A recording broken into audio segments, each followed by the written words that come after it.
Just arrived in Abu Dhabi. I've been on the road for I went from London to Budapest. I was in Budapest 12 hours and then just arrived, and I had nowhere booked, so I've just booked this place. £172 for 3 nights. And I thought it was just like a hotel. But it's actually got a washing machine, a sofa. I'm actually quite impressed. And on the 10th floor, so can't really see the views. Show them tomorrow. It was nice to have a sleep in a bed, and this is my views from the hotel room. Not a bad hotel, really. Seems to be close to most amenities, as much as you can be in this place. But first day here, let's go exploring. Even after just a couple of hours in Abu Dhabi, you very quickly realise it's not a walking city. The car is king. If you want to get anywhere, you need car or public transport. It's, I suppose, like any modern city, it's basically built for the car. And this is Abu Dhabi. It's not a walking city, and so if you want to really go anywhere, you've got to get a bus. And me being oblivious to local customs, paid on the bus, sat down, several people scowled at me, and then someone started shouting at me in Arabic. I apologised for not speaking Arabic, and then they switched to English, because most people know English, and they were telling me off because I was sat in the female section of the bus. I grew up in England. I'm oblivious to segregation, but yeah, so generally if you come here, the front of the bus is for females only. This is the marina area, which is quite pleasant. Got some impressive buildings around, and it's worth a visit around here. I like to catch a bus here, but this whole area, it's only a small section of Abu Dhabi, but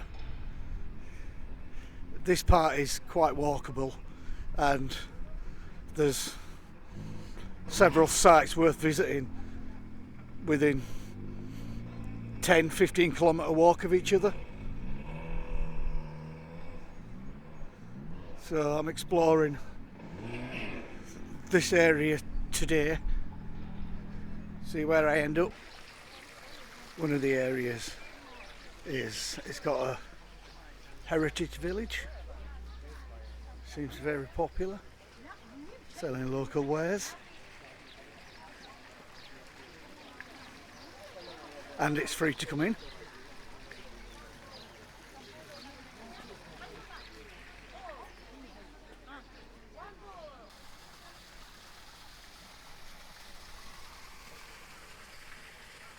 It's getting quite warm now, it's midday as well, but it's a nice pleasant little area.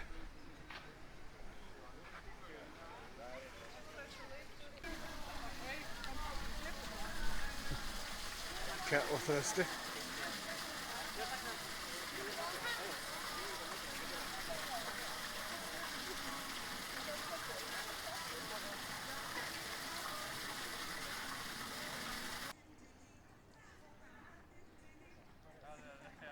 Nice little beach.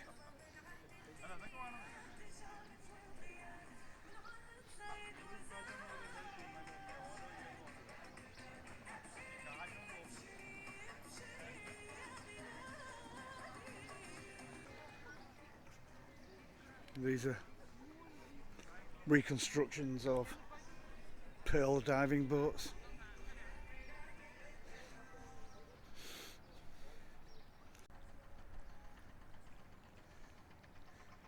Beautiful sandy beaches. I'll sit in all the chaos.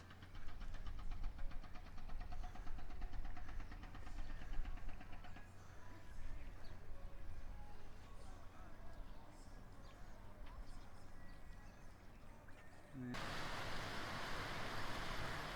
Impressive hotel. Impressive looking anyway.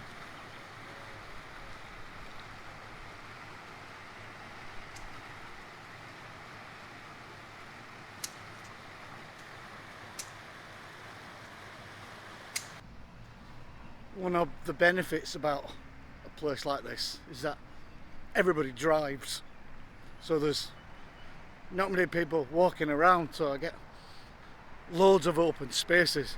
Everybody drives from like attraction to attraction, and nobody really seems to explore, so you can sit and chill to views like this.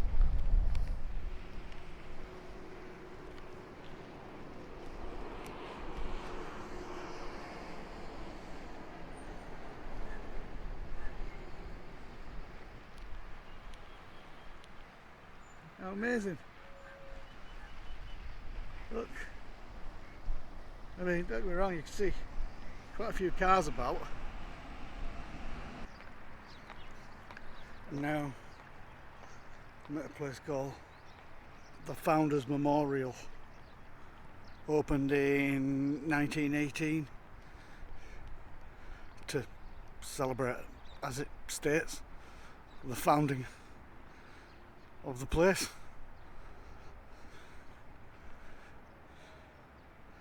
It's quite beautiful.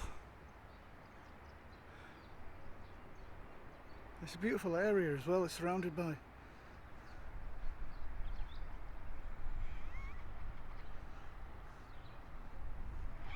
and walls from all the chaos of the road back there. It's 3-dimensional little space.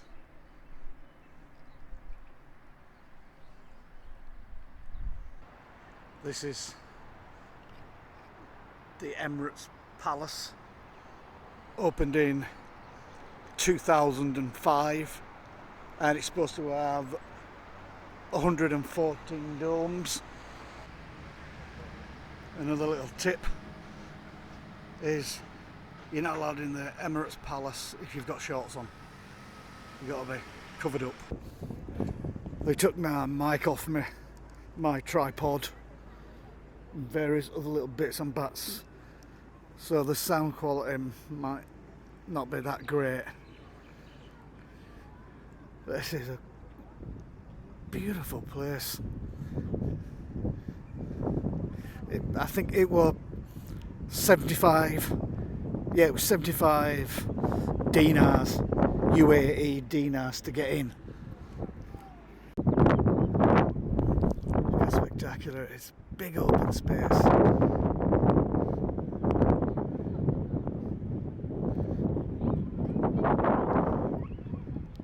Quite impressive structure.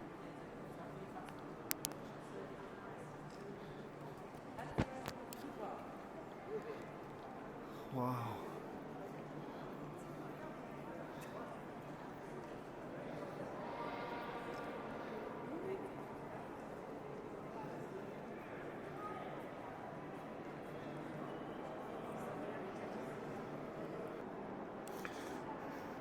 Been walking around it, and it's really, really quite large.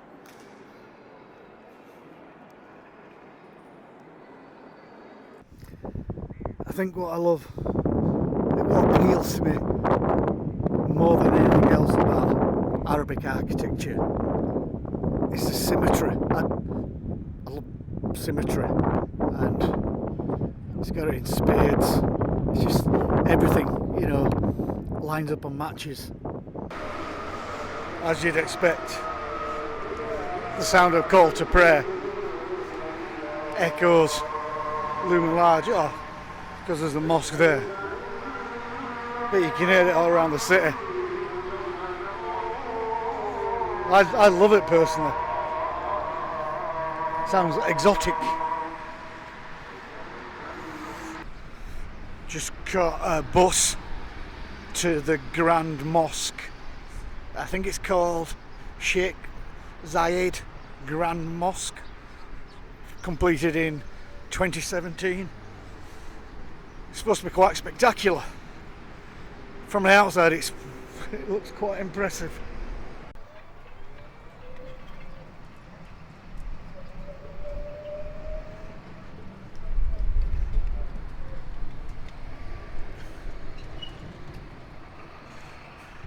You gotta get a little buggy, takes you to the ticket office. It's only there.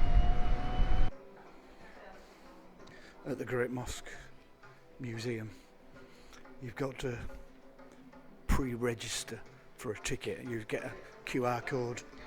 So I've got a QR code.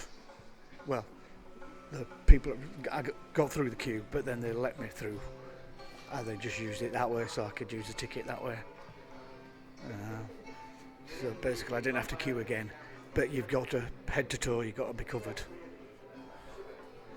But they're more accommodating.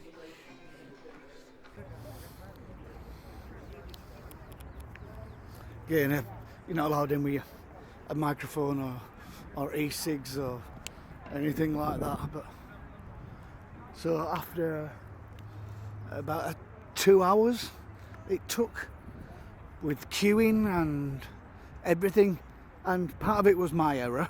You have to pre-book tickets. Tickets are free, but you have to pre-book them, and I didn't have the internet. But again, as with most people around here, they sorted it out for me, did it on their phone, took a photo shoot, took a shot of it, and I just used that. So I got in and it wasn't a problem. The Grand Mosque inside, this place is ginormous. It's really bright as well, as you can imagine. It's a sunny day, and then the reflection from the white, and it's supposed to change colour, sunset and sunrise and all that, because of the shade. You can imagine it looks quite impressive. It's an exquisite building. Very popular.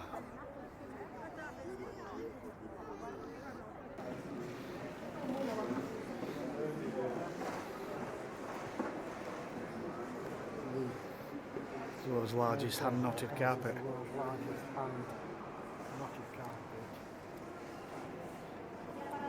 So it's pretty bloody big.